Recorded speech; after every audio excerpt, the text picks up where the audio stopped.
வணக்கங்க. இந்த வீடியோவில் நம்ம பார்க்க போகிற டாபிக் வந்து கேந்திர ஆதிபத்திய தோஷ நிவர்த்தி. முதல்ல கேந்திர ஆதிபத்திய தோஷம்னா என்ன அப்படின்னு பார்ப்போம்.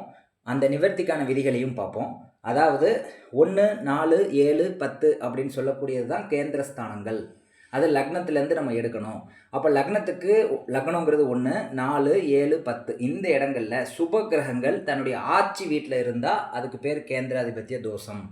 உதாரணத்துக்கு மீன லக்னத்துக்கு 4ஆம் இடத்துல புதன் இருக்குது அப்படின்னா புதன் தன்னுடைய ஆட்சி வீட்டில் இருக்குது. அப்போ இது வந்து ஒரு சுபகிரகம். இந்த சுபகிரகம் வந்து தன்னுடைய ஆட்சி வீட்டில் கேந்திரஸ்தானத்தில் இருந்தால் அது கேந்திராதிபத்திய தோஷம். இப்போ லக்னத்துக்கு 7ஆம் இடத்துல புதன் இருந்தாலும் அது கேந்திராதிபத்திய தோஷம். ஏன்னா சுபகிரகம் தன்னுடைய சொந்த வீட்டில் இருக்குது. குரு தன்னுடைய சொந்த வீட்டில் தனுசில் இருந்தாலும் அது 10ஆம் இடங்கிறதுனால அதுவும் கேந்திராதிபத்திய தோஷமாக நம்ம எடுத்துக்கணும். அப்போ லக்னத்துக்கு 4, 7, 10 சுபகிரகங்கள் தன்னுடைய ஆட்சி வீட்டில் இருந்தால் அது கேந்திர ஆதிபத்திய தோஷம். இதில் விதிவிலக்குகள் என்ன அப்படின்னா, லக்னத்தில் ஒரு கிரகம் இருந்தால் அது கேந்திராதிபத்திய தோஷமாக எடுக்க தேவையில்லை. ஏன்னா அது திரிகோணத்தையும் கனெக்ட் பண்ணுறதுனால லக்னத்தில் ஒரு கிரகம் இருந்தால் அதை கேந்திராதிபத்திய தோஷமாக எடுக்க தேவையில்லை. 4, 7, 10 மட்டும் சுபகிரகங்கள் தன்னுடைய சொந்த வீட்டில் இருந்தால் அது கேந்திராதிபத்திய தோஷம். அப்போ விதிவிலக்கு என்ன, லக்னத்தில் ஒரு சுபகிரகம் இருந்தால் அது கேந்திராதிபத்திய தோஷம் இல்லை. அடுத்து இந்த மாதிரி வந்து ஆட்சி பெற்ற கிரகங்கள் இருக்குது. இப்போ கேந்திராதிபத்திய தோஷத்துக்கான நிவர்த்தி விதிகள் என்ன அப்படின்னு பார்ப்போம். இப்போ உதாரணத்துக்கு இந்த மீன லக்னத்துக்கு 4ஆம் இடத்துல புதன் இருக்குது. இந்த தோஷ நிவர்த்திக்கு நம்ம என்ன பண்ணணும் அப்படின்னா, இங்கே வந்து பாவ கிரகங்களினுடைய தொடர்பு அந்த கேந்திரஸ்தானங்களுக்கு அந்த நிற்கிற கிரகத்துக்கு இருந்தால் அது வந்து கேந்திராதிபத்திய தோஷத்தை நிவர்த்தி பண்ணும். இப்போ உதாரணத்துக்கு லக்னத்துக்கு 4ஆம் இடத்துல புதன் இருக்குது. இதை சனி வந்து 10ஆம் பார்வையாக பார்க்குது அல்லது செவ்வாய் வந்து 8ஆம் பார்வையாக பார்க்குது அப்படின்னா இது கேந்திராதிபத்திய தோஷ நிவர்த்தி கிடைக்கும். அல்லது இந்த பாவகிரகங்கள் வந்து இந்த புதனோடு சேர்ந்து இருக்குதுன்னு வச்சுக்கோங்களேன். இப்போ உதாரணத்துக்கு குரு வந்து 10ஆம் இடத்துல இருக்குது, கேந்திராதிபத்திய தோஷம் பெற்றிருக்கு. அப்போ குரு கூட சனி சேர்ந்தால் கேந்திராதிபத்திய தோஷ நிவர்த்தி, புதன் கூட செவ்வாய் சேர்ந்தால் கேந்திராதிபத்திய தோஷ நிவர்த்தி அப்படின்னு எடுத்துக்கிறோம். இதுலேயும் விதிவிலக்குகள் இருக்குது. அதாவது ஒரு பாவகிரகங்கள் வந்து இந்த கேந்திரஸ்தானத்தை பார்த்தாலோ கேந்திரஸ்தானத்தில் இந்த சுபகிரகங்களோடு சேர்ந்து இருந்தாலோ கேந்திராதிபத்திய தோஷம் நிவர்த்தி ஆகும். அதுலேயும் விதிவிலக்குகள் கொடுக்கப்பட்டிருக்கு. அதை தான் பார்க்க போகிறோம். பாவர்கள் கேந்திரத்தில் இருந்தால் தோஷ நிவர்த்தி. அதாவது 1, 4, 7, 10 4, 7, 10 சுபகிரகங்கள் தன்னுடைய ஆட்சி வீட்டில் இருந்தால் கேந்திராதிபத்திய தோஷம். அது கூட இந்த பாவகிரகங்கள் செயற்கையாவோ பார்வையாவோ தொடர்பு கொண்டா கேந்திர ஆதிபத்திய தோஷ நிவர்த்தி கிடைக்கும். இது ஃபஸ்ட் பாயிண்ட்டு. அதுலேயும் விதிவிலக்கு இருக்குது. இப்போ பாவகிரகங்கள் யார் அப்படின்னா செவ்வாய், சனி, சூரியன், ராகு, கேது இந்த 5 கிரகங்கள் தான் பாவகிரகங்கள். இப்போ இந்த பாவகிரகங்கள் வந்து இந்த சுபகிரகங்களோட வீட்டில் சேர்ந்து இருந்தது அப்படின்னா கேந்திராதிபத்திய தோஷம் வேலை செய்யாது அப்படின்னு சொல்கிறோம். இப்போ உதாரணத்துக்கு லக்னத்துக்கு 4ஆம் இடத்துல புதன் இருக்குன்னா இந்த 4ஆம் இடம் வந்து பாதிக்கப்படும். அப்போ வீடு, வண்டி, வாகனம், படிப்பு எல்லாமே தடைப்படும். புதனுங்கிறது படிப்பு அப்படிங்கிறதுனால இந்த படிப்பு வந்து தடைப்படும், பிரச்சனை வரும் அப்படின்னு சொல்கிறோம்.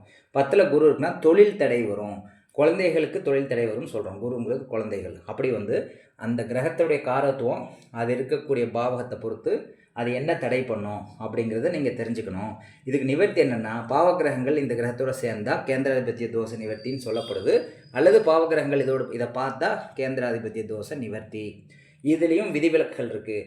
எல்லா பாவகிரகங்களும் இதோடு சேர்ந்தால் நிவர்த்தி ஆயிருமா அப்படின்னா அப்படியும் கிடையாது. அதை தான் இப்போ பார்க்க போகிறோம்.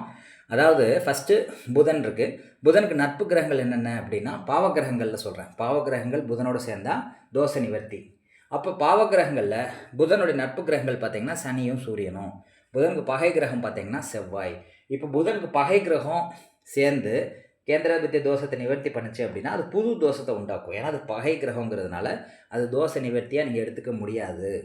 அப்போ கேந்திராதிபத்திய தோஷ நிவர்த்திக்கு விதிவிலக்கு என்ன அப்படின்னா, அதோட நட்பு கிரகங்கள் வந்து பாவகிரகமாக இருந்து தொடர்பு கொண்டால் மட்டுமே கேந்திராதிபத்திய தோஷம் நிவர்த்தி கிடைக்கும்.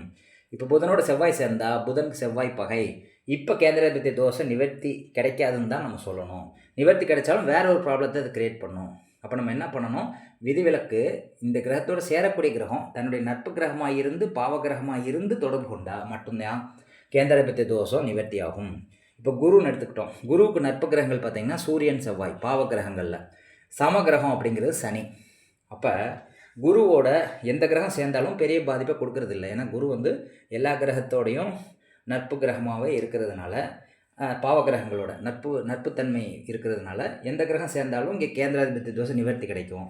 ஆனால் புதனுக்கு வந்து செவ்வாய் சேரும்போது கேந்திராதிபத்திய தோஷ நிவர்த்தி கிடைக்காது. அப்படி கிடைச்சாலும் அது வேற ஒரு ப்ராப்ளத்தை கிரியேட் பண்ணும் அப்படின்னு சொல்கிறோம். இப்போ எந்தெந்த கிரக சேர்க்கை வந்து கேந்திராதிபத்திய தோஷத்தை முழுமையாக விடுபட்டு பெனிஃபிட்ஸை கொடுக்கும் அப்படின்னு பார்ப்போம். இப்போ புதனோட செவ்வாய் சேர்ந்ததுன்னா கேந்திராதிபத்திய தோஷ நிவர்த்தியாகி வேற ஒரு தோஷம் உருவாகும். அப்போ அது கேந்திராதிபத்திய தோஷ நிவர்த்தியை எடுத்துக்க முடியாது. புதன் வந்து சூரியனோடு சேர்ந்துன்னு வச்சுக்கோங்களேன், சூரியன் ஒரு பாவகிரகம், அதில் வந்து 75% பெனிஃபிட் கிடைக்கும். புதன் சனியோடு சேரும்போது மட்டுமே 100% பெனிஃபிட் கிடைக்கும். இந்த லக்னத்துக்கு சொல்கிறேன், வேறு லக்னத்துக்கு இது மாறுபடும். அதாவது இந்த கிரகத்துக்கு நட்பு பகை ஃபஸ்ட்டு பார்க்கணும், அதோட ஆதிபத்தியத்தையும் நம்ம பார்க்கணும். இப்போ புதனுக்கு பகை அப்படிங்கிறதுனால செவ்வாய் நம்ம எடுத்துக்கிறது இல்லை. புதனுக்கு நட்பு அப்படின்னா சனியும் சூரியனும் வருது. சனி சூரியனில் எது அதிக பெனிஃபிட்டை கொடுக்கும் அப்படின்னு பார்க்கும்போது இங்கே சூரியன் வந்து 6ஆம் அதிபதியாக வருது. அப்போ 6ஆம் அதிபதி புதன் கூட தொடர்பு கொண்டா கேந்திராதிபத்திய தோஷ நிவர்த்தியை கடன் அதிகமாயிரும். அப்போ அது வந்து 75% பெனிஃபிட் மட்டுமே கொடுக்கும் புதன் சூரியனோடு சேரும்போது. புதன் சனியோடு சேரும்போது சனி வந்து 11, 12க்குரிய அதிபதி. அப்போ லாபத்தை கொடுத்து விரயத்தையும் கொடுக்கும். எது கொடுத்தாலும் அது பாதிப்பையும் சேர்த்து தான் கொடுக்கும். எந்த கிரகம் கேந்திராதிபத்திய தோஷத்தை நிவர்த்தி பண்ணாலும் அதனுடைய ஆதிபத்தியத்தை பொறுத்து நல்லது கெட்டது அதனால் கொடுக்க முடியும். இப்போ சூரியன் வந்து புதனோடு சேருதுன்னா அதை கடன் அதிகப்படுத்திட்டு கேந்திராதிபத்திய தோஷத்தை நிவர்த்தி பண்ணும். சனி தொடர்பு வந்துச்சுன்னா 11, 12க்குரிய அதிபதி. இப்போ விரயத்தை கொடுக்கும், ஆனால் பெரிய பாதிப்பை கொடுக்காது. அதனால் வந்து புதன் சனியோடு சேருறது வந்து சிறப்பான கேந்திராதிபத்திய தோஷ நிவர்த்தின்னு சொல்கிறோம். குரு வந்து எந்த கிரகத்தோடு சேர்ந்தாலுமே கேந்திராதிபத்திய தோஷ நிவர்த்தி ஆகும். ஆனால் இந்த ஆதிபத்தியத்தை பொறுத்து பலன் மாறும். இப்போ இங்கே 6ஆம் இடம் சூரியன் வந்து இதோட தொடர்பு கொண்டால் கடன் அதிகரிக்கும். கடன் அதிகரித்து தான் கேந்திராதிபத்திய தோஷத்தை நிவர்த்தி பண்ணும். இதுவே செவ்வாய் சேர்ந்தது அப்படின்னா செவ்வாய் வந்து இந்த லக்னத்துக்கு எத்தனாம் அதிபதி? 9, 2, 9க்குரிய அதிபதி செவ்வாய். அப்போ 2, 9க்குரிய அதிபதி ரெண்டுமே நல்ல ஆதிபத்தியங்கள். 2ங்கிறது வருமானம், 9ங்கிறது பூர்வீகம். அப்போ 2, 9 அப்படிங்கிற நல்ல ஆதிபத்தியம் கொண்ட ஒரு பாவகிரகமான செவ்வாய் குருவோட தொடர்பு கொண்டா 200% பெனிஃபிட்டை வந்து கொடுக்கும். கேந்திராதிபத்திய தோஷத்தை நிவர்த்தி பண்ணி நன்மைகள் அதிகபட்சமாக வழங்கும். அதுவே குரு சனியோட தொடர்பு கொண்டா சனி வந்து 11, 12 குடையவன். அப்போ வந்து 50% பெனிஃபிட் மட்டுமே கொடுக்கும். இப்போ இதில் வந்து நல்ல ஆதிபத்தியம் கொண்ட கிரகத்தை நம்ம சூஸ் பண்ணணும். அது வந்து இந்த கிரகத்துக்கு நட்பு கிரகமாக இருக்கணும். அப்படி இருக்கும்போது மட்டுமே முழு கேந்திராதிபத்திய தோஷ நிவர்த்தி ஆகி உங்களுக்கு நல்ல பலன்கள் கிடைக்கும். இப்போ செவ்வாய் வந்து நல்ல ஆதிபத்தியம் கொண்ட கிரகம் தான், 2, 9 கூடியவன் தான். ஆனால் அது இதுக்கு பகை கிரகம் புதனுக்கு. அப்போ வந்து பெரிய 50% பெனிஃபிட்டை மட்டுமே கொடுக்கும்.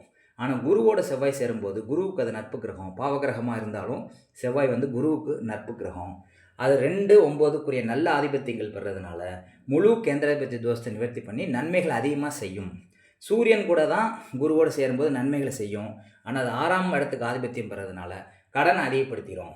அப்போ ஆதிபத்தியத்தையும் பார்க்கணும், அந்த கிரகத்தினுடைய காரக கிரகம் வந்து இதுக்கு நட்பா பகையான்னு பார்த்துட்டு அந்த சேர்க்கை வந்து எப்படி பெனிஃபிட் கொடுக்குது அப்படிங்கிற பொறுத்து தான் கேந்திராதிபத்திய தோஷ நிவர்த்தி அப்படிங்கிறத பற்றி நம்ம பார்க்கணும். புரியுதா உங்களுக்கு? அப்போ இது எப்படிலாம் சேர்க்கை இருந்தால் எதில் வந்து பெனிஃபிட் ஜாஸ்தி அப்படிங்கிறத நான் கொடுத்துருக்கேன். இப்போ பொதுவாக நீங்கள் பார்த்தீங்க அப்படின்னா கேந்திராதிபத்திய தோஷ நிவர்த்தி அப்படின்னு பொதுவாக பாவகிரகங்கள் சேர்ந்தால் கேந்திராதிபத்திய தோஷ நிவர்த்தின்னு ஒரே வார்த்தையில் சொல்லிடுவாங்க. ஆனால் அதுலேயும் நுணுக்கங்கள் இருக்குது. அதை தான் இந்த வீடியோ மூலிமா நான் எக்ஸ்பிளைன் பண்ணியிருக்கேன். புரியாதவங்க திரும்ப இந்த வீடியோவை பாருங்கள். இந்த பதிவு கண்டிப்பாக உங்களுக்கு பயனுள்ளதாக இருக்கும்னு நான் நம்புகிறேன். நன்றி, வணக்கம்.